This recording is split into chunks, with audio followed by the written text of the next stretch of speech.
الحمد لله رب العالمين وصلى الله وسلم على نبيه الأمين وعلى آله وصحبه أجمعين. مثلا بھائیو گزشتہ درس میں کچھ میلاد النبی صلی اللہ علیہ وسلم کے جشن اس کے تعلق سے بات ہوئی تھی.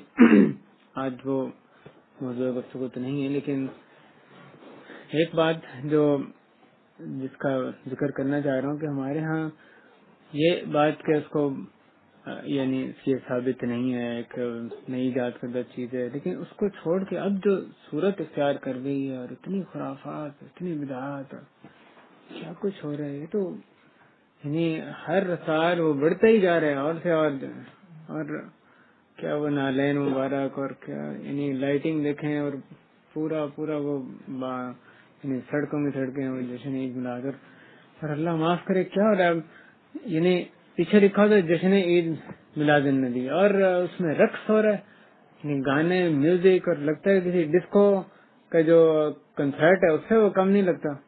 یعنی عورتیں، مرد، نوجوان، لڑکے لڑکیاں وہ جا کے اسٹیج پہ ڈانس کر رہے ہیں، اور وہ پیچھے بس یہ کہ کوئی اور عاشقی کے گانوں کے بجائے جو ہے وہ عشق نبی صلی اللہ علیہ وسلم کے نام پہ ہو رہا ہے. یعنی اس قدر یہ واحد صورت اختیار کر گئی ہے کہ سمجھ نہیں آتی. یعنی اللہ تعالیٰ کے عذاب کو دعوت دینے والی یہ بات ہے، اس کا انکار کرنا بہت ہی ضروری ہے.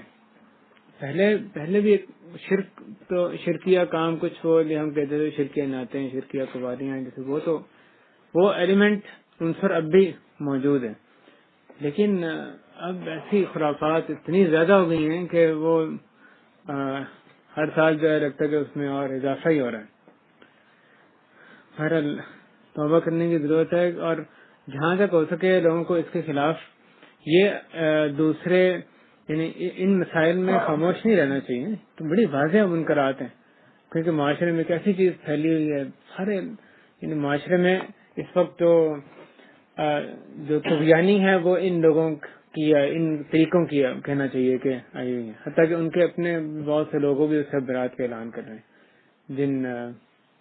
جو فرقہ مطلب اصل میں وہ کرتے ہیں، وہ ان کے بھی بہت سے لوگ جو ہیں وہ برات کا اعلان کریں گے یہ ہمارا طریقہ نہیں ہے اب جو ہو رہا ہے.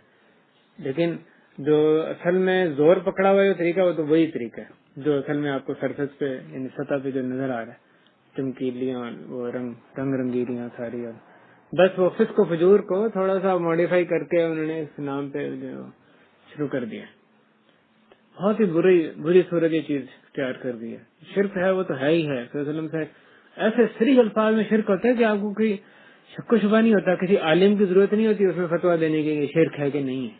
ہم ان لوگوں کو کوئی جہنمی کچھ اور قرار دینا نہیں، فتویٰ لگانا مقصد نہیں، لیکن جو کام ہے اس پہ تو ایک موحد آدمی کو بالکل واضح ہونا، شرح صدر ہونا چاہیے کہ یہ شرک ہے، توحید ہے. تو واضح صلی اللہ علیہ وسلم سے ان سے مدد مانگی جا رہی ہے، ہماری یہ کر دو، جب قبر میں تاریکیوں میں ظلمتوں میں اس وقت آپ ہماری مدد کرنا، اور یعنی صریح شرک بالکل صلی اللہ علیہ وسلم سے. اور کیا اس میں رہ جاتا ہے، فرق کرنا مشکل ہوتا ہے کہ خدائی صفات ایسی ایسی صلی اللہ علیہ وسلم میں وہ ڈال دیتے ہیں، یعنی اس میں ان کی طرف منسوخ کرتے ہیں، جس سے خود صلی اللہ علیہ وسلم نے منع فرمایا لا تطرونی کما اطرت النصارى عیسی ابن مریم، تم میری اس طرح مدح نہ کرو، مدح میں غلو نہ کرو جس طرح عیسی ابن مریم کی مدح میں نصارہ نے غلو کیا. انما انا عبد فقولوا عبد اللہ ورسولہ، میں اللہ کا بندہ ہوں، کہو اللہ کا بندہ اور اس کا رسول. جو صلی اللہ علیہ وسلم نے بتایا کہ بھی اس بات سے وہ خائف تھے، تو صلی اللہ علیہ وسلم نے بتایا کہ یہ دیکھو عیسی ابن مریم کے شان میں جیسے کیا گیا تم لوگ نا میرے ویسے کرنے لگ گئے. تو شرکی نعتیں صلی اللہ علیہ وسلم سے مدد اور ایسی کھلی گمراہیاں ہو رہی ہیں بھائیوں کہ کیا یعنی اللہ تعالیٰ ہمیں بچا کے رکھے. لیکن یہ توحید تو بنیادی چیز ہے ایک مسلمان کے لیے، یہ اور باقی منکرات آپ جہاں تک گنواتے جائیں. ایسے لوگ وہ علیہ وسلم کی محبت کے نام پہ وہاں کر رہے ہیں جو کبھی آگے پیچھے یعنی کبھی کوئی سنت کا کوئی مظہر ان کے نظر نہیں آتا، ان کی زندگیوں میں کسی قسم کا ان سے عملی زندگیوں میں ان کا کوئی واسطہ نظر نہیں آتا کہ صلی اللہ علیہ وسلم کے واقعی ایک فدائی ہیں، یعنی سچی محبت ہے، ان کی اتباع کر رہے ہیں. بس یہ محبت تو سب کو، یہ محبت تو پھر جو فسق و فجور والے ہیں ان کو بڑی اچھی لگے گی، ٹھیک ہے وہ چھوڑ کے یہ کر لیں کہ کوئی فرق نہیں ہے اس میں دونوں طریقوں میں. بہرحال اس کا انکار کرنا بھی تو وہ اصل یہ اب اس کا جو پیریڈ ہے وہ بھی دیکھیں. پہلے صرف 12، اب وہ کب سے شروع ہوتی ہے؟ ربیع الاول جیسے شروع ہوتا ہے مبارکبادی، اور اس وقت سے سارے اور چیزیں شروع ہوتی ہیں، اور کہاں تک وہ اس کو لے گئی اور کھینچتے جا رہے ہیں۔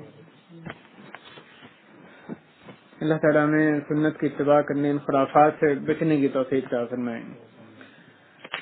آج اللہ کی توفیق سے جو ہم دو یعنی جس جھوٹ کی جس قسم پہ اور جو بہت پھیلی ہوئی قسم ہے اس پہ بات کریں گے، اور یہ منکر بھی جھوٹ ہے، اور خاص طور پہ وہ چیزیں جس کا آج بھی ذکر کیا جائے گا۔ گزشتہ درس میں بھی یعنی جو اس موضوع پہ جو درس تھا اس میں بھی جن باتوں کا ذکر کیا گیا وہ بھی معاشرے میں بڑی پھیلی ہوئی چیزیں ہیں۔ جھوٹ ایک اس کی قباحت جو ہے وہ ختم ہوتی جا رہی ہے معاشرے میں، اللہ ماشاء اللہ نیک لوگ ہمیشہ موجود ہیں، ہر جگہ موجود ہیں۔ ایک یعنی عام حکم لگانا مقصد نہیں ہے، لیکن مقصد یہ کہ برائی جو ہے وہ اتنی پھیلتی جاتی ہے، جب وہ ایک حد سے زیادہ پھیل جاتی ہے اس کا انکار کم کیا جائے تو ایسا اس کی قباحت ذہنوں میں کم ہونے لگتی ہے۔ یہی حال بہت سے قسموں کا جھوٹ جس کے بارے میں اتنی سخت وعیدیں آتی ہیں قرآن و حدیث میں، لیکن وہ آپ کو معاشرے میں ایسا پھیلا ہوا نظر آتا ہے کہ ایسے لوگ اس طرح کا جھوٹ بولتے نظر آتے ہیں کہ لاوالی پن، کوئی مسئلہ ہی نہیں ہوتا ان کو وہ جھوٹ کسی کے سامنے بولنے میں۔ تو ایک جو جھوٹ کی قسم جس کا کہ اللہ تعالیٰ جس کے بارے میں قرآن و حدیث میں یعنی خاص طور پہ انکار کیا گیا، منع کیا گیا، وہ جھوٹی گواہی دینا ہے۔ اس کے بارے میں پہلی بات، یہ جھوٹ کی ایک بہترین جو صورت ہے ان میں سے ایک یہ صورت ہے، یہ کبیرہ گناہوں میں سے ایک گناہ ہے۔ اس کے بارے میں امام بخاری نے ابو بکرہ ثقفی، تو ابو بکر رضی اللہ تعالیٰ نے اور صحابی ابو بکرہ ثقفی بن ثقیف کے صحابی تھے، تو یہ ان سے حدیث امام بخاری نے روایت کی ہے کہ انہوں نے بیان کیا کہ رسول اکرم صلی اللہ علیہ وسلم نے ارشاد فرمایا، الا انبئکم باکبر الکبائر، کیا میں تمہیں خبر نہ دوں کبائر میں سے بھی سب سے بڑے کبائر کی، بڑے گناہوں میں سے بھی سب سے بڑے گناہوں کی، کیا میں خبر نہ دوں؟ تو صحابہ نے ہم نے عرض کیا کیوں نہیں یا رسول اللہ، صلی اللہ علیہ وسلم نے یہی بات 3 مرتبہ دہرائی، اپنی طرف متوجہ کرنے کے لیے 3 مرتبہ کہا الا انبئکم باکبر الکبائر، پھر انہوں نے کہا کیوں نہیں یا رسول اللہ، پھر آپ صلی اللہ علیہ وسلم نے 3 مرتبہ بات دہرائی، پھر آپ صلی اللہ علیہ وسلم نے ارشاد فرمایا الاشراک باللہ وعقوق الوالدین، اللہ کے ساتھ شریک ٹھہرانا اور اللہ تعالیٰ کے ساتھ شریک ٹھہرانا اور والدین کی نافرمانی۔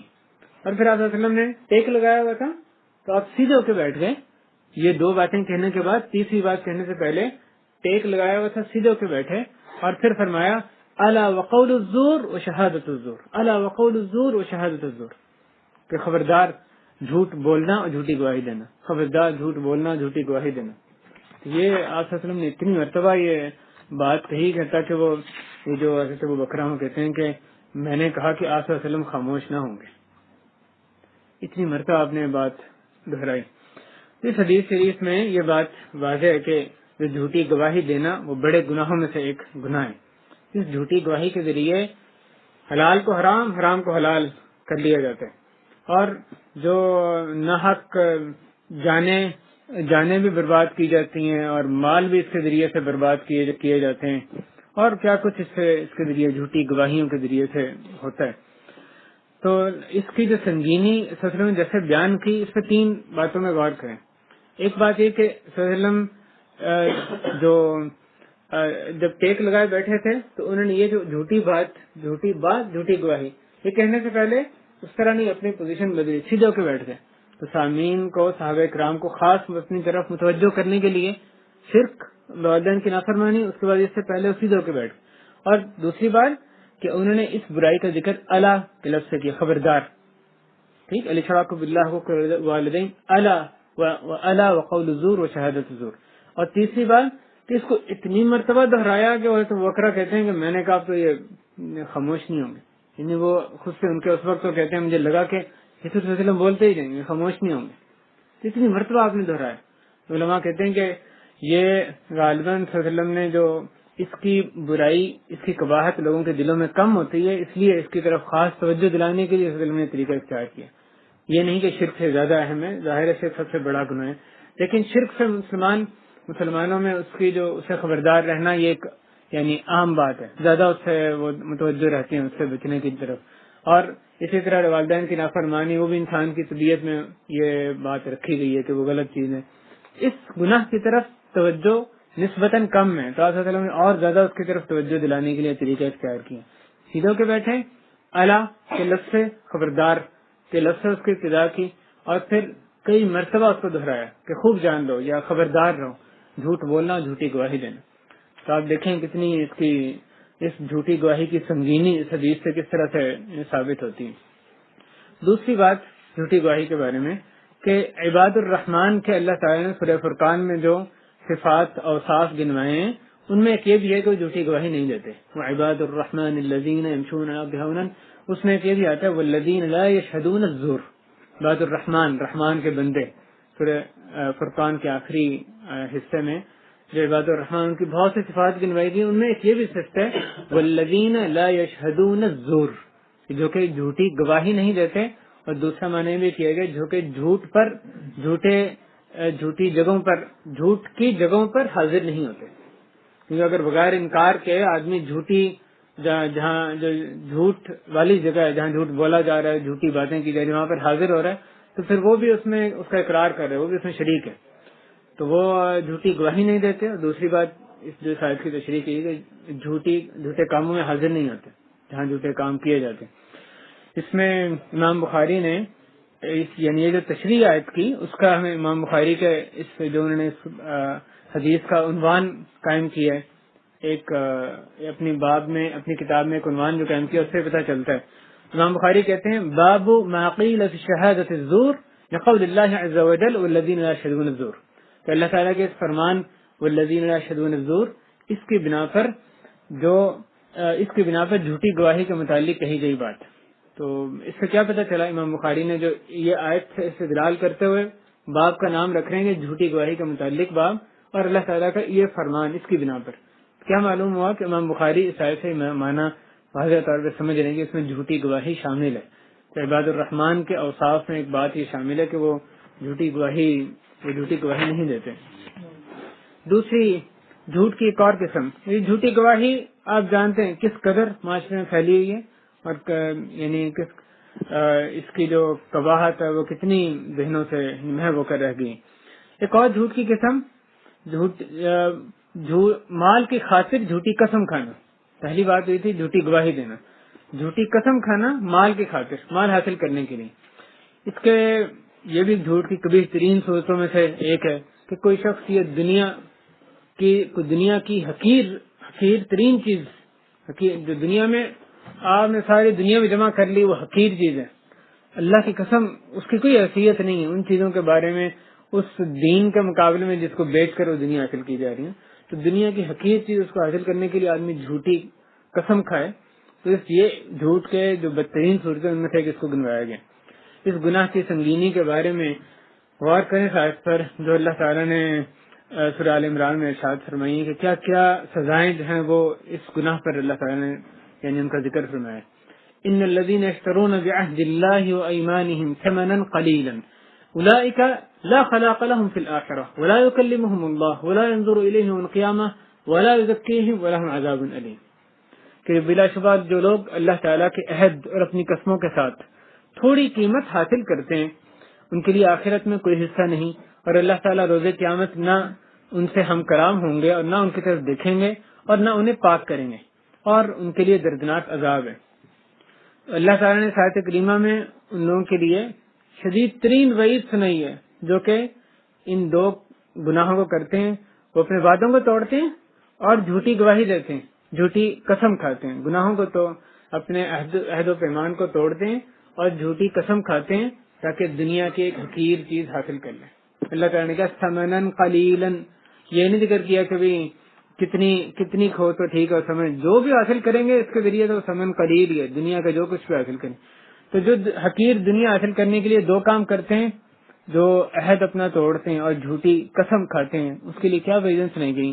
5 وعیدیں سنائی گئی ہیں، 5 چیزوں کا مجدہ اس کو سنایا گیا. پہلی بات لا خلاق لهم فی الآخرہ، آخرت میں ان کے لیے کوئی خلاق نہیں. امام بخاری نے اس کی تشریح کی ہے لا خلاق یعنی لا خیر، کہ آخرت میں ان کے لیے کوئی بھلائی نہیں ہے، کوئی خیر نہیں. اور امام ابن کثیر رحمہ اللہ فرماتے ہیں یعنی لا نصیب لہم لا حظ لہم، کہ آخرت میں ان کے لیے کوئی بھی حصہ نہیں ہے۔ یہ پہلی وعید ہے وہ ایسے لوگوں کے لیے کہ آخرت میں ان کے لیے کوئی خیر نہیں ہے، کسی قسم کا کوئی حصہ نہیں ہے آخرت میں۔ اور دوسری بات ولا یکلمہم اللہ، اللہ تعالیٰ ان سے ہم کلام نہیں ہوں گے۔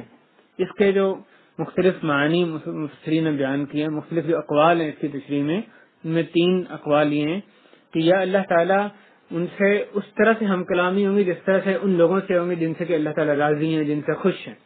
تو اللہ تعالیٰ ان سے نیک اعمال کرنے والوں سے جس طرح خوش اور راضی ہو کر گفتگو کریں گے، اس طرح ان کے ساتھ نہیں بلکہ غصے اور ناراضگی کے ساتھ گفتگو فرمائیں۔ دوسرا معنی یہ کیا گیا کہ اللہ تعالیٰ ان سے ایسی بات چیت نہیں کریں گے، ایسا کلام نہیں کریں گے جس سے ان کو کوئی فائدہ ہو، ان کو مسرت ہو، ان کو کوئی خوشی ہو۔ اور تیسرا معنی اس کا، تیسری تفسیر اس کی یہ کی گئی کہ اللہ تعالیٰ ان سے کسی طور پر بھی ہم کلام نہیں ہوں گے، ان سے کوئی بات نہیں کریں گے۔ یہ دوسری وعید ہے، ان کے لیے آخرت میں کوئی حصہ نہیں اور اللہ تعالیٰ ان سے ہم کلام نہیں ہوں گے۔ تیسری بات لا یکلمہم اللہ ولا ینظر الیہم یوم القیامہ، اللہ تعالیٰ قیامت کے دن ان کی طرف نظر نہیں کریں گے، ان کی طرف دیکھیں گے نہیں۔ کیا مراد ہے؟ نظر رحمت کی نظر قیامت کے دن ان کی طرف نہیں کریں گے۔ یہ کوئی کم بات نہیں ہے۔ اگلی بات ولا یزکیہم، ان کا تزکیہ نہیں فرمائیں گے، یعنی ان سے جو ان کی تعریف نہیں کریں گے اور ان کو برائیوں سے پاک نہیں کریں گے، گناہوں کی آلودگی سے پاک نہیں فرمائیں گے۔ یہ دونوں معنی اس میں مفسرین نے بیان کیے، ان کی تعریف نہیں کریں گے اور جو آلودگیاں ہیں ان سے، گناہوں کی آلودگیاں، اس سے ان کو پاک نہیں کریں گے۔ لا یزکیہم، تزکیہ نہیں کریں۔ اور آخری چیز وَلَهُمْ عَذَابٌ علیم، اور ان کے لیے دردناک عذاب، علیم، المناک کہتے ہیں، علیم کا مطلب علم والا، دردناک، تو ان کے لیے عذاب ہے دردناک۔ 5 وعیدیں اللہ تعالیٰ نے ان لوگوں کے لیے سنائی ہیں، اور یہ اللہ کی کتاب میں آیت آ رہی ہے۔ یہ بات تو برحق ہے ہی ہے، جو بندہ مانے نہ مانے یہ تو ہو کر ہی رہنا ہے، جو بات آ رہی ہے اس کے خلاف نہیں کبھی ہو سکتا۔ تو جو بھی آدمی اپنی عہد توڑے گا، اپنے جھوٹی قسمیں کھائے گا تاکہ دنیا کی حقیقی چیز حاصل کرے، اس کے لیے 5 وعیدیں اللہ تعالیٰ نے سنائی ہیں۔ اللہ تعالیٰ ہمیں ان تمام وعیدوں سے بچا کر رکھے۔ اس میں مال کی خاطر جھوٹی قسم کھانا، اس کی مختلف صورتیں ہیں۔ اس کی 2 بڑی صورتیں ہیں جن کا قرآن و حدیث میں تذکرہ آتا ہے، اور دونوں کے لیے الگ الگ ہمیں نصوص ملتے ہیں، وعید ملتی ہے، تذکرہ ان کا ملتا ہے۔ ایک صورت یہ کہ کسی کے مال ہڑپ کرنے کے لیے جھوٹی قسم کھائی جائے، اور دوسری صورت یہ کہ اپنا سودا فروخت کرنے کے لیے جھوٹی قسم کھائی جائے۔ تو مال ہڑپ کرنے کے لیے جھوٹی قسم کھائی جاتی ہے، اس کے بارے میں بہت بڑے گناہوں میں سے ایک اس کو گنوایا گیا۔ امام بخاری نے عبداللہ بن عمر رضی اللہ تعالیٰ عنہما ان سے روایت کیا کہ انہوں نے بیان کیا کہ ایک بدو نبی اکرم صلی اللہ علیہ وسلم کی خدمت میں حاضر ہوا اور عرض کیا کہ یا رسول اللہ کبائر کون سے ہیں؟ کبائر کبیرہ کی جمع ہے، یعنی بڑے گناہ۔ کبائر کون سے ہیں؟ جیسے اس میں محدثین نے اس کی شرح میں لکھا ہے کہ مراد یہ تھی کہ سب سے بڑے گناہ کون سے ہیں، کبائر میں سے بھی سب سے بڑے جو کبائر ہیں، سب سے بڑے گناہ وہ کون سے ہیں؟ جیسے دیگر حدیث میں آ رہے ہیں اکبر الکبائر، کہ کبائر میں سے بھی جو سب سے بڑے گناہ کون سے ہیں؟ اس بدو نے آ کے یہ سوال کیا، صلی اللہ علیہ وسلم نے فرمایا الاشراک باللہ، اللہ تعالیٰ کے ساتھ شریک ٹھہرانا۔ اس نے پوچھا پھر کیا؟ اس کے بعد پھر کیا؟ اور اس کے بعد والا گناہ کون سا؟ آپ نے فرمایا عقوق الوالدین، والدین کی نافرمانی کرنا۔ پھر اس نے پوچھا اس کے بعد؟ تو آپ نے فرمایا الیمین الغموس، الیمین الغموس، یمین غموس، یمین کہتے ہیں قسم کھانے کو، تو یمین غموس۔ تو یہ جو حدیث کے راویوں میں ایک جلیل القدر جو راوی ہیں عامر الشعبی رحمہ اللہ، ان سے جن راوی کو انہوں نے اپنے شاگرد کو حدیث بیان کی، جن کا نام فراز تھا، انہوں نے پوچھا کہ یمین غموس کیا چیز ہے؟ تو انہوں نے جواب دیا الذی یقتطع مال امرئ مسلم هو فیہا کاذب، جس کے ذریعے سے وہ ایک مسلمان کا مال ہڑپ کر لے حالانکہ وہ اس میں جھوٹا ہو۔ ٹھیک ہے، سب سے بڑا گناہ شرک کرنا، اللہ کے ساتھ شریک ٹھہرانا۔ پھر اس نے پوچھا پھر کیا؟ انہوں نے کہا نہ والدین کی نافرمانی کرنا۔ اس نے پوچھا پھر کیا؟ تو آپ نے فرمایا الیمین الغموس۔ اس یمین الغموس کی جو تشریح حضرت عامر الشعبی رحمہ اللہ جو حدیث کے ایک راوی، انہوں نے کیا کی کہ وہ جھوٹی قسم جس کے ذریعے سے وہ اپنے بھائی کا، اپنے مسلمان بھائی کا جو مال ہے وہ ہڑپ کر لے. یہ پہلی حدیث اس کے بارے میں. ایک اور روایت میں اس طرح کے بھی الفاظ ہیں، وَإِنَّ مِنْ أَعْظَمِ الْخَطَايَا مَنِ اسْتَطَاعَ مَالَ امْرِئٍ مُسْلِمٍ بِغَيْرِ حَقٍّ. اور بلا شبہ سب سے سنگین گناہوں میں سے ایک اس شخص کا گناہ ہے جو کسی مسلمان کا مال ناحق حاصل کرتا ہے. دوسری بات اس کے بارے میں یہ، پہلی بات بڑے گناہوں میں سے ایک ہے، دوسری یہ کہ رسول اکرم صلی اللہ علیہ وسلم نے ایسے شخص کے لیے بد دعا فرمائی ہے جو جھوٹی قسم کے ذریعے سے اپنے بھائی کا مال ہڑپ کرتا ہے. حضرت امام احمد نے حضرت سعید بن زید رضی اللہ عنہ سے روایت نقل کی ہے کہ انہوں نے بیان کیا، میں گواہی دیتا ہوں کہ میں نے رسول اللہ صلی اللہ علیہ وسلم کو فرماتے ہوئے سنا، وَمَنِ اقْتَطَعَ مَالَ امْرِئٍ مُسْلِمٍ بِيَمِينٍ فَلَا بَارَكَ لَهُ فِيهَا، کہ اور جو شخص کسی مسلمان کا مال قسم کے ساتھ ناحق حاصل کرے تو اللہ تعالیٰ اس کے لیے اس میں برکت نہ فرمائے. کون بد دعا فرما رہے ہیں؟ جو اللہ تعالیٰ کے بہترین جو بندے سید الاولین والآخرین، وہ ایسے شخص کے لیے بد دعا فرما رہے ہیں کہ جس شخص نے جھوٹی قسم کے ذریعے سے دوسرے مسلمان کا مال ہڑپ کیا، اللہ تعالیٰ اس کے لیے برکت اس میں نہ فرمائے. کبھی برکت ہو سکتی ہے؟ کبھی بھی نہیں ہو سکتی. یہ رسول اللہ علیہ وسلم کی بد دعا ہو، وہ اس میں یہ بد دعا اس پر پوری آ رہی ہو، وہ جھوٹی قسم کھا کے بھائی کا مال ہڑپ کر رہا ہے اور پھر یہ تصور کرے گا وہ بڑی سعادت کی زندگی گزارے گا، برکت ہوگی، یہ تو 1% بھی ممکن نہیں. رسول اللہ علیہ وسلم اس کے لیے بد دعا فرمائی کہ اس کے مال میں برکت نہ ہو. فلا بارک لہ فیہا، اللہ تعالیٰ اس کے مال میں برکت نہ فرمائے یا اس کی قسم میں برکت نہ فرمائے. تیسری بات اس کے تعلق سے یہ کہ جھوٹی قسم مال کو ختم کر دیتی ہے، برباد کر دیتی ہے. امام بزار نے عبد الرحمن بن عوف رضی اللہ تعالی عنہ ان سے روایت نقل کی ہے کہ نبی اکرم صلی اللہ علیہ وسلم نے فرمایا، الیمین الفاجرہ تذهب المال او تذهب المال او تذهب بالمال، کہ جھوٹی قسم مال کو ختم کر دیتی ہے. الیمین الفاجرہ جھوٹی قسم، تذهب المال یا کہا تذهب بالمال کہ وہ مال کو ختم کر دیتی ہے، برباد کر دیتی ہے. بھائیو، کعبے کے رب کی قسم، اس میں وہ شخص جو مسلمان کا مال ہڑپ کرنے کے لیے جھوٹی قسم کھائے، اس کا مال اور اس قسم کی جھوٹی گواہی کے ذریعے سے وہ اس کا مال حاصل کرتا ہے، وہ لازماً اس کا مال برباد ہونا ہے. یہ رسول اللہ علیہ وسلم نے خبر دی ہے، تو یہ نہیں ہو سکتا کہ وہ مال حاصل کر کے اس کے مال میں بڑھوتی آتی رہے اور بڑی برکت ہو، ممکن ہی نہیں ہے. پچھلی حدیث میں دعا کا ذکر تھا، اس حدیث میں یہ مجدہ سنایا گیا کہ اس کا مال، یہ جو جھوٹی قسم اس کا مال برباد کر دے گی، تو اس کے مال کا یہ بربادی کے لازماً سبب بنیں گے. اللہ تعالی ہمیں ہماری اولاد کو ایسے بد نصیبوں میں شامل نہ فرمائے. چوتھی بات اس بارے میں جھوٹی قسم کے ذریعے سے بھائی کا مال ہڑپ کرنے کے بارے میں کہ جھوٹی قسم گھروں کو اجاڑ دیتی ہے.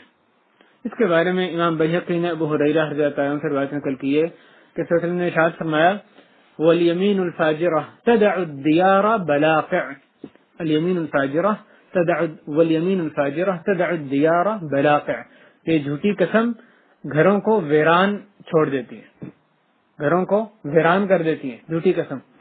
تو جس شخص نے بھی جھوٹی قسم کے ذریعے سے اپنے بھائی کا مال ہڑپ کیا، کبھی بھی اس کے یعنی گھر میں بھی خوشیاں نہیں آ سکتی، سعادت نہیں اس کو نصیب ہو سکتی، نہ اس کے مال میں برکت ہو سکتی ہے، نہ وہ خوشی کی زندگی گزار سکتا ہے.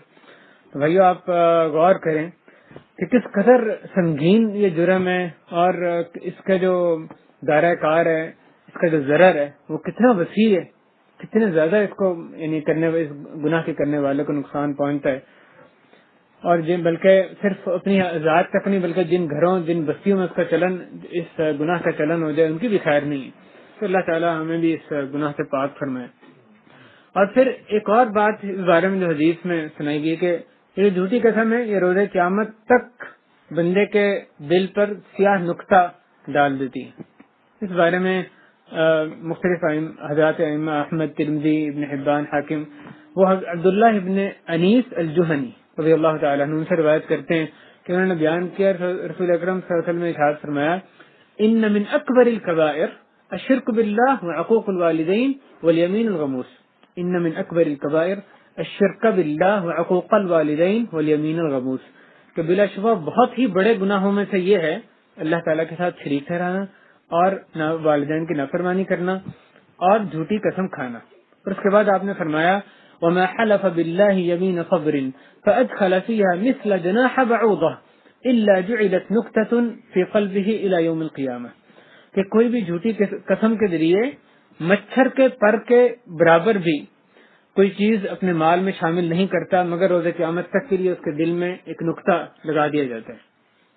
جھوٹی قسم کے ذریعے پہلے صلی اللہ علیہ وسلم نے 3 باتوں کا ذکر کیا، شرک اور والدین کی نافرمانی اور جھوٹی قسم، اور پھر جھوٹی قسم کے بارے میں خاص طور پہ ایک اور بات فرمائی کہ جھوٹی قسم کے ذریعے سے بندہ ایک مچھر کا پر کیا حقیر چیز ہوتی ہے، کوئی حیثیت نہیں، مچھر کے پر کے برابر بھی اپنے مال میں وہ ناحق مال داخل کر رہے جھوٹی قسم کے ذریعے، تو وہ پھر بھی اتنا معمولی مال بھی حرام کا داخل کر رہے، تو پھر بھی یہ جو چیز ہے اس کے دل پر ایک سیاہ دھبا، سیاہ نقطہ لگا دیے جانے کا سبب بنتی ہے قیامت تک کے دن تک کے لیے۔ تو اتنے معمولی سے اگر کوئی مال حرام طریقے سے حاصل کرے گا اس کا بھی یہ انجام ہوگا، تو جو ٹوکرے اور کیا کچھ وہ حاصل کرے گا جھوٹی قسم کے ذریعے، کتنا عظیم اس کا جرم ہوگا، کتنا سنگین گناہ ہوگا۔ اللہ تعالیٰ ہمیں محفوظ رکھے۔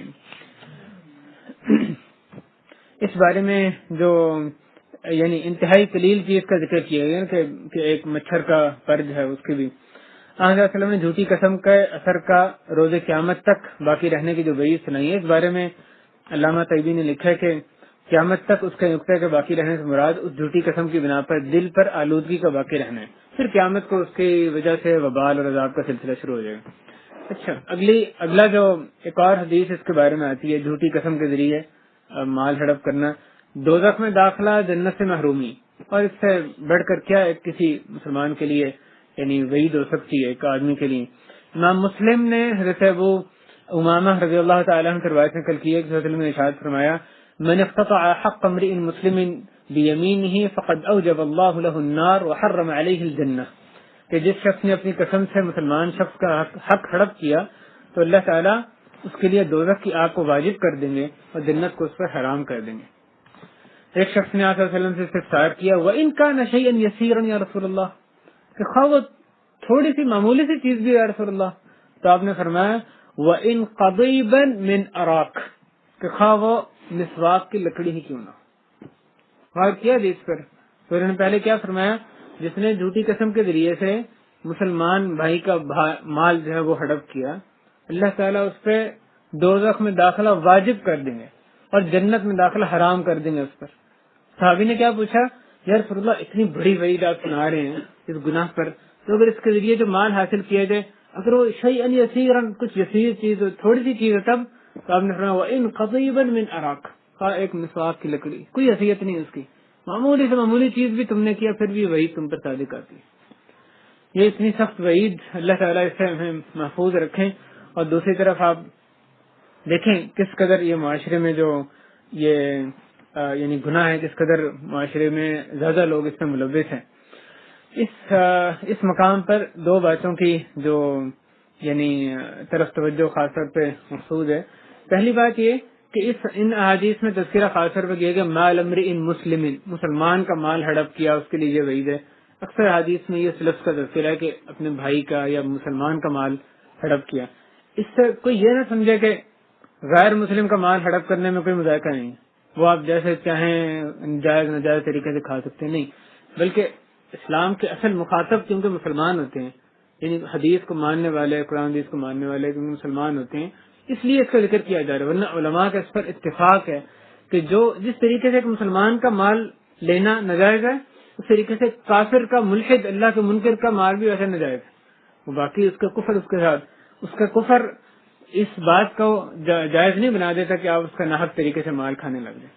تو اسلام نے جو طریقہ مسلمان کے لیے اس کے ساتھ ناجائز قرار دیا ہے، وہ سارے طریقے غیر مسلم کے ساتھ بھی ناجائز ہیں۔ مال کمانے کے جو ذرائع ہیں تو اس سے ہو سکتے ہیں جو ناجائز ہیں، وہ غیر مسلم سے بھی ناجائز۔ دوسری بات اس میں یہ کہ جو آخری حدیث میں فرمایا گیا کہ اللہ تعالیٰ نے اس پہ جنت واجب کر جنت حرام کر دی اور دوزخ میں داخلہ اس پر واجب کر دیا، اس کی جو تشریح علماء نے فرمائی ہے کہ یعنی ظاہری طور پہ اس سے لگتا ہے کہ ہمیشہ وہ جنت ہمیشہ ہی آگ میں رہے گا، تو اس بات کی تعویل جو علماء نے تشریح کی ہے وہ یہ کہ یہ ایسے شخص کے لیے وعید آئی ہے جو کہ اس کو جائز سمجھے، جو اتنے بڑے گناہ کو جائز سمجھ کر اس کو کرے اور اسی عقیدے پر ہی اس کی موت واقع ہو، تو وہ جھوٹی قسم کے ذریعے مال کھانا اس کو جائز سمجھتا ہو تو صرف اس کے لیے وعید آئی ہے، کیونکہ اس کے ذریعے سے وہ یعنی اسلام سے وہ نکل جاتے ہیں۔ اور دوسری یہ کہ یہ اس وعید سے مراد یہ کہ وہ مستحق ہوگا ہمیشہ دوزخ میں رہنے کا اور جنت میں داخل کا مستحق نہیں ہوگا، لیکن اللہ تعالیٰ اپنے فضل و کرم سے اس کو معاف کر دیں تو یہ معاف فرما دیں تو یہ دوسری بات ہے، یعنی اس سے یہ لازم نہیں آتا اگر آدمی اس کو جائز نہیں سمجھتا۔ جیسے ہم بہت سے گناہ کے کام کرتے ہیں، ہم جھوٹ بول جاتے ہیں، اگر کوئی پوچھے آپ کا کیا عقیدہ ہے، جھوٹ بولنا جائز ہے، ہم کہتے ہیں نہیں جائز ہے، لیکن ہم جو بندے سود کھاتے ہیں سارے سود کو جائز نہیں سمجھ رہے ہوتے۔ اگر آدمی سود کو جائز سمجھے ایسی واضح جو چیزیں تو دائرہ اسلام سے خارج ہو جاتے ہیں، واضح چیزیں جو قطعی چیزیں حتمی نہیں جن کا حرام ہونا واضح ہے، یا کوئی کہے کہ شراب پیتا کہ شراب جائز ہے اسلام تو وہ پھر مسلمان نہیں رہتا۔ تو ہم بہت دفعہ جو گناہ ایک مسلمان سے سرزد ہوتے ہیں اس کو جائز نہیں سمجھ رہا ہوتا، ایک آدمی نے اس کو ناجائز سمجھتے ہوئے گناہ کیا تو کیا وہ ہمیشہ کے لیے اس کے لیے مجدہ کہ کبھی بھی وہ جنت میں داخل نہیں ہوگا؟ نہیں، ایسا گناہ صرف شرک ہے جس کے بارے میں اللہ تعالیٰ نے فرمایا کہ کبھی بھی اس کی معافی نہیں ہو سکتی، اس کو کرنے والا اسی پر ہی اس کی موت واقع ہوئے تو ہمیشہ کے لیے وہ آگ میں رہے گا۔ جو دوسرے گناہ ہیں اللہ کی مشیت پر موقوف ہے، جب اللہ تعالیٰ چاہے ان کو معاف فرما دے۔ تو ایسی احادیث جو ہیں یعنی مختلف نصوص علماء کا یہ ہمیشہ سے یہی طریقہ رہا ہے سلف صالحین کا کہ ایک حدیث کو لے کے سارے اپنے احکام اس سے اخذ نہیں کرتے، حدیث کو جمع کرتے ہیں کہ اس حدیث سے پتہ چلا اس حدیث کا وہ معنی سمجھ لیں جو دوسری آیات حدیث سے مطابقت رکھتا ہو، تو ہمیں ان آیات حدیث کو دیکھ کے اس کا یہ معنی پتہ چلا کہ اس سے مراد حدیث سے یہ، تو وہ جو معنی سے بتا رہے ہوتے ہیں وہ خود سے نہیں، وہ دیگر آیات حدیث کو دیکھتے ہوئے اپنا ایک جو معنی وہ بتا رہے ہوتے ہیں، تو اسی روشنی میں اس حدیث کی تشریح کی جانی چاہیے۔ اور اس بارے میں آخری بات یہ کہ جو جھوٹی قسم کھانا مال ہڑپ کرنے کے لیے اور یعنی جو یہ کام کرے اس کے لیے ایک اور حدیث میں یہ وعید سنائی گئی ہے کہ من حلف علی، یہ صحیح حدیث صحیح بخاری میں ہے کہ عبداللہ رضی اللہ تعالیٰ عنہ سے روایت ہے، من حلف علی یمین وهو فيها فاجر ليقتطع بها مال امرئ مسلم لقي الله وهو عليه غضبان، کہ جس شخص نے کسی مسلمان کا مال بٹورنے کے لیے جھوٹی قسم کھائی تو جب وہ اللہ تعالیٰ سے ملاقات کرے گا تو اللہ تعالیٰ اس پر غضبناک ہوں گے، تو اللہ تعالیٰ قیامت کے دن اللہ کا اس پر غضب ہوگا جس نے کہ جھوٹی قسم کے ذریعے اپنے بھائی کا مال بٹورا ہے، مال اس کا ہڑپ کیا۔ انہوں نے بیان کیا جو حدیث کے راوی ہیں، اشعث بن قیس کہنے لگے اللہ تعالیٰ کی قسم یہ بات میری وجہ سے تھی، میرے اور ایک یہودی کے درمیان زمین کا تنازع ہو گیا تو وہ مکر گیا، میں نے اس کو نبی کریم صلی اللہ علیہ وسلم کے روبرو پیش کیا تو صلی اللہ علیہ وسلم نے مجھ سے پوچھا کیا تمہارے پاس کوئی دلیل ہے کسی زمین کے تنازع پر؟ وہ کہہ رہے تھے، صحابی کہہ رہے ہیں میری زمین ہے، یہودی کہہ رہا ہے تمہاری زمین نہیں میری زمین، تو انہوں نے پوچھا صلی اللہ علیہ وسلم نے پوچھا کیا تمہارے پاس، صحابی سے پوچھا کوئی دلیل ہے؟ تو میں نے عرض کیا رسول اللہ میں نے عرض کیا نہیں، آپ علیہ وسلم نے یہودی سے فرمایا کہ قسم اٹھاؤ، تو میں نے عرض کیا یا رسول اللہ وہ قسم اٹھا کر میرا مال لے جائے گا، تو اللہ تعالیٰ نے پھر یہ آیت کریمہ نازل فرمائی ان الذین یشترون بعہد اللہ وایمانہم ثمنا قلیلا، کہ جو لوگ اپنے بلا شبہ وہ لوگ جو اپنے عہد کو توڑتے ہیں، اللہ کے عہد کو توڑتے ہیں اور جو جھوٹی قسم کھاتے ہیں اس کو دنیا کی حقیر چیز کے ذریعے سے ان چیزوں کو بیچ ڈالتے ہیں، تو اللہ تعالیٰ نے آگے ان کی 5 جو وعیدیں ان کے لیے سنائی ہیں۔ کسی کے مال پر ناحق جو دعویٰ کرے اس کے بارے میں ایک صحابی ان کا قصہ ایک بڑا عبرتناک ہے، امام مسلم نے حضرت سعید بن زید بن عمر بن نفیل رضی اللہ تعالیٰ عنہ ان سے روایت کی ہے کہ ایک عورت تھی اروا کے نام سے، اس نے ان کے ساتھ کسی گھر کے بارے میں تنازع کھڑا کر دیا ان صحابی کے ساتھ جو سعید بن زید تھے، تو انہوں نے فرمایا کہ اس کو وہ گھر دے دو، صحابی کہتے ہیں کہ اس گھر کو، اس عورت کو، اروا کو وہ گھر دے دو، میں نے بلا شبہ صلی اللہ علیہ وسلم کو فرماتے ہوئے سنا ہے من اخذ شبرا من الارض بغیر حقه طوقه في 7 ارضین یوم القیامہ، جس شخص نے کسی کی بالشت کے برابر جگہ ناحق حاصل کی تو روز قیامت اس کو اسی ٹکڑا زمین کا 7 زمینوں سے طوق پہنایا جائے گا۔ کہتے ہیں میں نے کو یہ فرماتے سنا یہ جھوٹ کے ذریعے سے میرا جو گھر ہے وہ حصہ زمین کا حاصل کرنا چاہ رہی ہیں، دے دو، میں نے یہ فرماتے سنا. پھر وہ آگے کہتے ہیں کہ اے اللہ اگر یہ عورت جھوٹی ہے تو اس کی بینائی کو سلب کر لیجئے اور اس کے گھر میں ہی اس کی قبر بنائی ہے. دو بد دعائیں کی ان صحابی نے کہ اگر یہ عورت جھوٹی ہے تو اس کے لیے ساتھ یہ حشر کریں. تو راوی بیان کرتے ہیں کہ میں نے اس کو دیواروں کو چھوتے ہوئے اندھے پن میں دیکھا اور وہ کہتی تھی مجھے سعید بن زید کی بد دعا لگ گئی. ایک دن وہ گھر میں چلتے ہوئے گھر میں موجود کنویں پر سے گزری تو اس میں گر پڑی، تو اس طرح وہ کنواں ہی اس کی قبر بنا.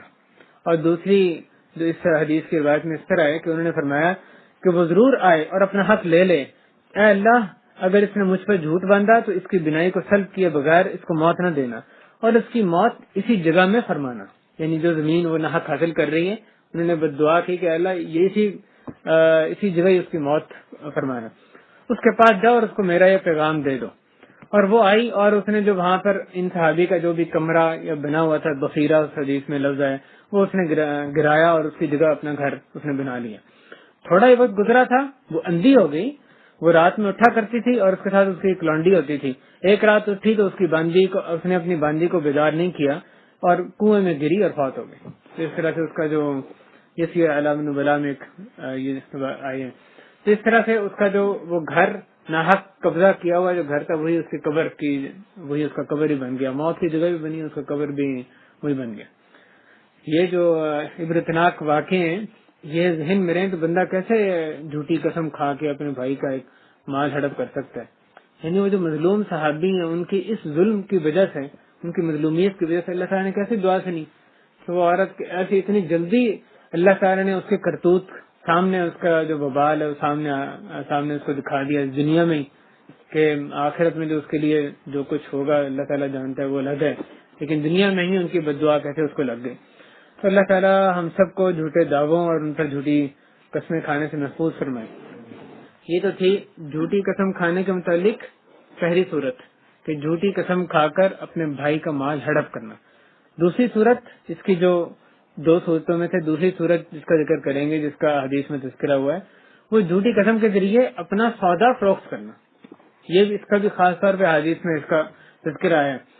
اس کے بارے میں جو رسول اکرم اپنی امت کو رسول اکرم صلی اللہ علیہ وسلم نے امت کو آگاہ کیا ہے، یہ حدیث جس کو امام مسلم اور دیگر ائمہ نے روایت کیا ہے حضرت ابو ذر رضی اللہ تعالیٰ عنہ کے حوالے سے کہ آپ صلی اللہ علیہ وسلم نے فرمایا ثلاثۃ لا یکلمہم اللہ لا یکلمہم اللہ یوم القیامہ ولا ينظر الیہم ولا یزکیہم ولہم عذاب علیم. تین قسم کے لوگ ہیں جن کے ساتھ اللہ تعالیٰ ہم کلام نہیں ہوں گے قیامت کے دن، اور نہ ان کی طرف دیکھیں گے اور نہ ہی ان کا تزکیہ فرمائیں گے، اور ان کے لیے دردناک عذاب ہے. جیسا کہ آیت میں بھی اس قسم کی وعید آ رہی ہے پہلے جو آیت شروع میں گزری. تو تین اقسام کے لوگ ان کے لیے یہ مجدہ سنایا گیا. حضرت ابو ذر کہتے ہیں کہ میں نے حضرت ابو ذر نے کہا خواب و خسروا کہ رسول اللہ یہ تو نامراد ہو گئے، ناکام ہو گئے. من ہم یا رسول اللہ، یہ کون لوگ ہیں یا رسول اللہ. غور کریں حدیث کے کس طرح سے فرمائی جا رہی ہیں. صلی اللہ علیہ وسلم کیسے اپیل کرتے تھے، جذباتی اپیل، کس طرح سامع کو متوجہ کرتے تھے. اگر وہ کہتے پہلے یہ گناہ یہ گناہ یہ گناہ، یہ جو لوگ ہیں ان کے لیے یہ وعید ہے، یہ اس سے زیادہ پورا اثر طریقہ تھا کہ صلی اللہ علیہ وسلم کہہ رہے ہیں تین لوگ ان کے لیے یہ عذاب یہ عذاب یہ عذاب، یہ سارے عذاب ہوں گے ان کے لیے. تو اب وہ جو سننے والے صحابی، وہ جو کہ اللہ کے عذاب سے بھاگنا، اس سے بچنا ان کا اول ترین مقصد تھا، وہ فوراً پوچھیں یا رسول اللہ یہ لوگ تو جو یہ تین لوگوں میں سے جو شخص شامل ہوگا وہ تو یقیناً نامراد ہو گیا، وہ تو گیا. پھر رسول اللہ کون لوگ ہیں؟ تو آپ صلی اللہ علیہ وسلم نے پھر فرمایا المسبل والمنان والمنفق سلعتہ بالحلف الکاذب، کہ ایک آدمی اپنی چادر لٹکانے والا، اور دوسرا احسان جتلانے والا، اور تیسرا آدمی جو اپنے سودے کو جھوٹی قسم کے ذریعے سے فروخت دے، جو اس کو فروخت کرے. پہلا چادر کو نیچے کرنے والا، اور احسان جتلانے والا، اور اپنا سودا جھوٹی قسم سے فروخت کرنے والا. ان بخت لوگوں کا انجام کتنا یعنی برا ہے، اللہ تعالیٰ میں اس انجام سے محفوظ فرمائے. امام ابن حبان نے اس حدیث کا جو عنوان قائم کیا اس کو دیکھیں.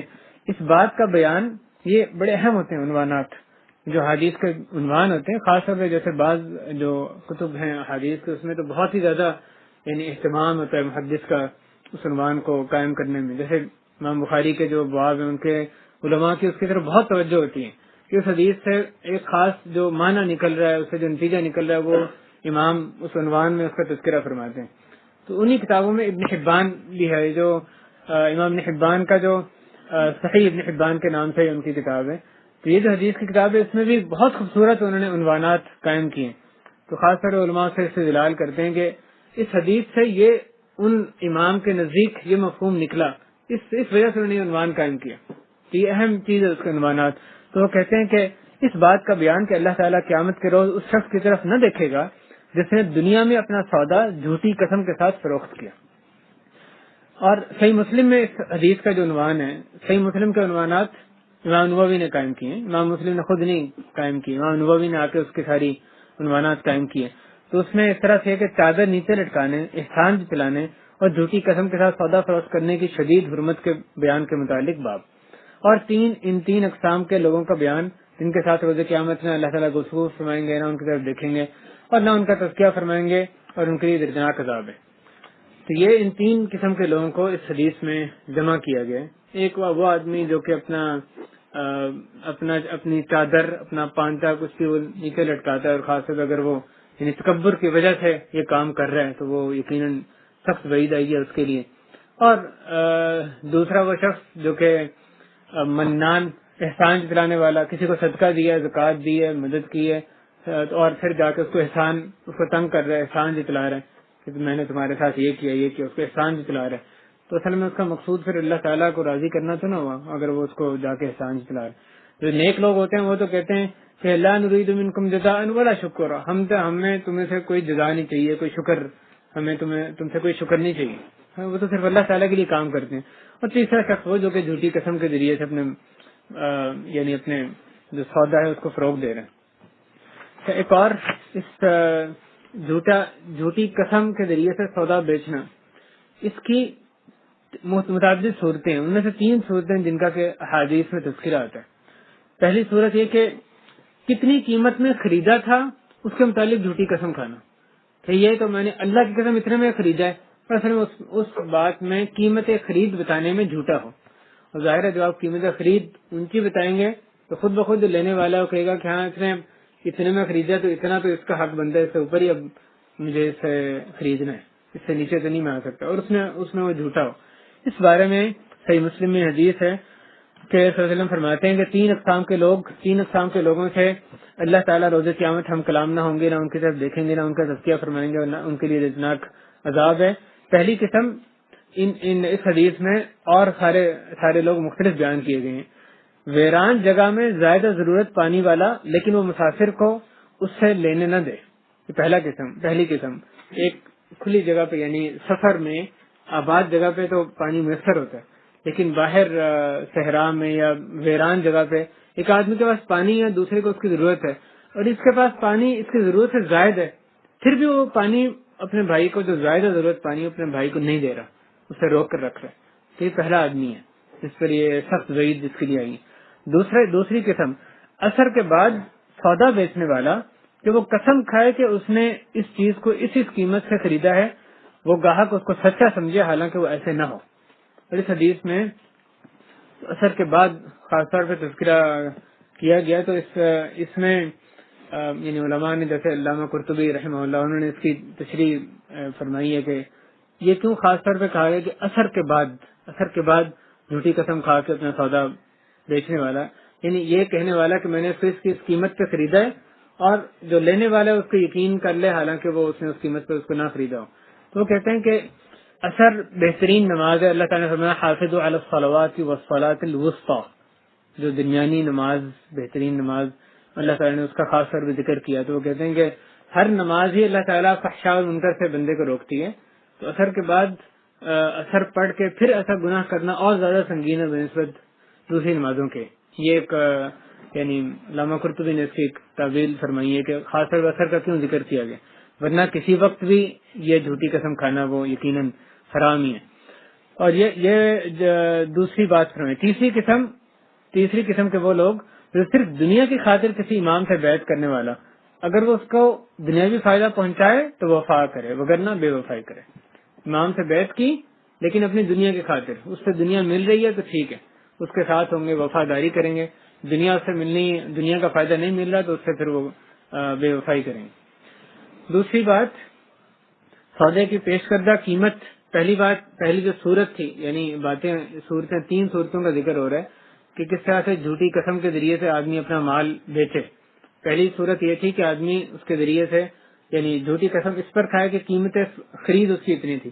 دوسری چیز یہ کہ سودے کی پیش کردہ قیمت پر قسم کھائے، جھوٹی قسم کھائے، یعنی وہ یہ کہے کہ تمہارے سے پہلے مجھے اس کی اتنی قیمت آفر ہو چکی ہے، یہ پرائس مجھے آلریڈی آفر ہو چکی ہے اور میں نے اس کو نہیں بیچا، اور اب تم اتنے آ کے یہ آفر کر رہے ہو، یا بیچا ہے یا نہیں بیچا، لیکن وہ کہے کہ اتنی پرائس آفر ہو گئی ہے مجھے، اتنی پیش کردہ قیمت ہے مجھے تمہارے سے پہلے. تو اس سے کیا ہوگا، گاہک کیا کہے گا، اچھا اس کا مطلب کہ اس کی مارکیٹ میں اتنی ویلیو ہے اس چیز کی، وہ بھی مہنگے خریدنے میں آمادہ ہو جائے گا. اس کے بارے میں امام بخاری نے حضرت عبداللہ بن ابی اوفا ان سے روایت نقل کی ہے کہ ایک شخص نے بازار میں سودا لگایا اور اس نے ایک مسلمان شخص کو پھنسانے کے لیے قسم کھائی کہ اس کو وہ پیش کی گئی ہے کہ اس کو یہ اس قیمت پر پیش کی گئی جو کہ حقیقی نہیں تھی. تو اس پر یہ اللہ تعالیٰ نے آیت نازل فرمائی ان الذین یشترون بعہد اللہ وایمانہم ثمنا قلیلا، جو کہ پہلے جس کا تذکرہ گزر چکے. بھائی اس میں یہ بھی اشکال پیدا ہوتا ہے کہ یہ حدیث پہلے ایک اور وجہ گزری جو کہ جس میں اس آیت کے ایک ہی آیت کے شان نزول میں پہلے آ رہا ہے کہ اس وجہ سے نازل ہوئی اور اب آ رہا ہے کہ اس وجہ سے نازل ہوئی. تو اس سے کیا مراد ہے؟ تو اس کا آسان جواب علماء نے دیا کہ جب یہ کہا جاتا ہے نا کہ اس پر یہ آیت نازل ہوئی تو اس سے ہمیشہ صحابہ کرام کی یہ مراد نہیں ہوتی کہ اس وقت ہی وہ آیت اتری، اس سے پہلے نہیں تھی، بلکہ بعض دفعہ ان کی مراد یہ ہوتی ہے کہ اس پر یہ آیت منطبق ہو رہی ہے، اس پر یہ آیت چسپاں ہو رہی ہے. مقصد ان کا صرف یہ بیان کرنا ہوتا ہے کہ یہ جو واقعہ ہوا اس پہ اللہ تعالیٰ نے آیت نازل فرمائی، یعنی اس کے بارے میں بھی یہ آیت پوری اترتی ہے، اس پر چسپاں ہوتی ہے. تو وہ اب ایک واقعہ 2 واقعات جتنے بھی ہوں یہ اس میں مراد ہوتی ہے. اور یا یہ کہ اس کا نزول دونوں اسباب کی بنیاد پر تھا، اور یہ بھی ایک یعنی دوسرا اس میں امکان ہے. امام بخاری نے اس حدیث پر یہ عنوان قائم کیا کہ باب ما یکرہ من الحلف فی البیع، فروختگی میں فروخت کرتے ہوئے ناپسندیدہ مکروہ قسم کے متعلق باب. قسم کھانا فروخت کرتے ہمیشہ ہی مکروہ ہے. اگر آدمی سچی قسم کھا رہا ہے تو وہ صرف مکروہ ہے، یعنی وہ جائز ہے لیکن اس میں کراہت شامل ہے. خام خواہ آدمی قسم کھانا اس کو عادت نہیں بنانی چاہیے کہ بات پہ قسم کھا رہا ہے بلا ضرورت، لیکن وہ اگر جھوٹی قسم کھا رہا ہے پھر تو وہ یقیناً حرام کام کر رہا ہے. تو قسم کھانا بذات خود خام خواہ قسم کھانا، بے ضرورت بلا ضرورت قسم کھانا ویسے ہی کراہت سے خالی نہیں، لیکن جھوٹی قسم ہے پھر تو صراحتاً وہ حرام ہے. تیسری اور آخری قسم جھوٹی قسم کے ذریعے سے اپنا مال فروخت کرنے کی جو تیسری صورت ہے وہ یہ کہ مخصوص قیمت پر یہ قسم کھانا کہ میں نے اس قیمت پہ تمہیں سودا نہیں دینا. ایک خریدنے آیا بندہ، وہ کہتا ہے اتنے میں دے دو، کہتا ہے اللہ کی قسم میں نے تمہیں اتنے میں نہیں دینا، اور پھر اتنے میں دے بھی دیتا ہے. کتنی مرتبہ ہوتا ہے. اس بارے میں آپ حدیث سنیے، یہ جو نبی کریم صلی اللہ علیہ وسلم نے اس قسم کی جو جھوٹی قسم کھائے اس کے برے انجام کو بیان کرتے ہوئے کہ ابو سعید خدری رضی اللہ تعالیٰ عنہ، ابن حبان میں حدیث ہے کہ وہ کہتے ہیں کہ ایک بدو بکری لیے ہوئے گزرا تو میں نے اس سے کہا، ابو سعید خدری کہتے ہیں میں نے اس سے کہا 3 درہم میں فروخت کرو گے؟ وہ کہتا ہے کہ اللہ کی قسم نہیں، میں نہیں کروں، 3 درہم میں تمہیں بکری نہیں دوں گا، اللہ کی قسم نہیں دوں گا. اور پھر اس نے میرے ہاتھ اسی قیمت پر فروخت کر بھی دی 3 درہم میں. تو میں نے صلی اللہ علیہ وسلم سے اس بات کا ذکر کیا تو آپ نے فرمایا باع آخرتہ بدنیاہ، اس نے اپنی آخرت دنیا کے مقابلے میں بیچ دی. اس نے اپنی آخرت دنیا کے بدلے میں دنیا کی خاطر آخرت کو اس نے بیچ دیا. تو یہ سودا کس قدر خسارے کا سودا ہے، یہ کتنا خسارے کا سودا ہے، لیکن اس کو کرنے والے کتنے زیادہ ہیں. یعنی معاشرے میں تو یہ بات اس کی برائی اتنی کم ہو گئی ہے کہ آپ سودا خریدنے چاہیں نہیں، واللہ قسم میں کھا گئی کہ نہیں. پھر جب وہ دیکھتا ہے کہ گاہک نکل رہا ہے جا رہا ہے پھر وہ کہے گا ٹھیک ہے آؤ، اچھا تم نے کتنے میں سے بارگین کرتے ہیں، اتنی قیمت اس سے کم پہ بھی اس کو بیچ دے گا. لیکن پہلے قسمیں کھا کے گئے اتنے پہ نہیں تمہیں بیچوں گا. اسی کے بارے میں نے فرمایا تھا باع آخرتہ بدنیاہ، اس نے اپنی دنیا کی خاطر اپنی آخرت جو ہے وہ بیچ دی. ابن حبان کا اس میں جو عنوان ہے، ایک وہ کہتے ہیں کہ اللہ یعنی ایک دوسرے وصف کا بیان جس کی بنا پر اللہ تعالیٰ بیچنے والے سے نفرت کرتے ہیں. یعنی ایک ایسا وصف ہے کہ وہ کہتا ہے کہ میں جھوٹی قسم کھا کر کہتا ہے تو میں اس پر نہیں بیچوں گا، پھر اس پر بیچ بھی دیتا ہے، تو اللہ تعالیٰ سے شخص سے نفرت کرتے ہیں. یہ انہوں نے اپنے باب میں عنوان میں لکھا ہے. اسی پر ہم اتفاق کرتے ہیں. اللہ تعالیٰ ہمیں تمام شکلوں سے، جھوٹ کی مختلف شکلیں ان سے ہمیں محفوظ فرمائے. یہ چند ایک شکلوں کا ذکر ہے، مزید بھی اللہ کی توفیق سے آئندہ شاید ذکر کی جائیں. اور یہ جو عنوانات ہیں، یہ چیزیں بے شک اگر یہ کسی سے پوچھا جائے جھوٹ، تو کہا ہے جھوٹ غلط بات ہے، جھوٹ نہیں بولنا.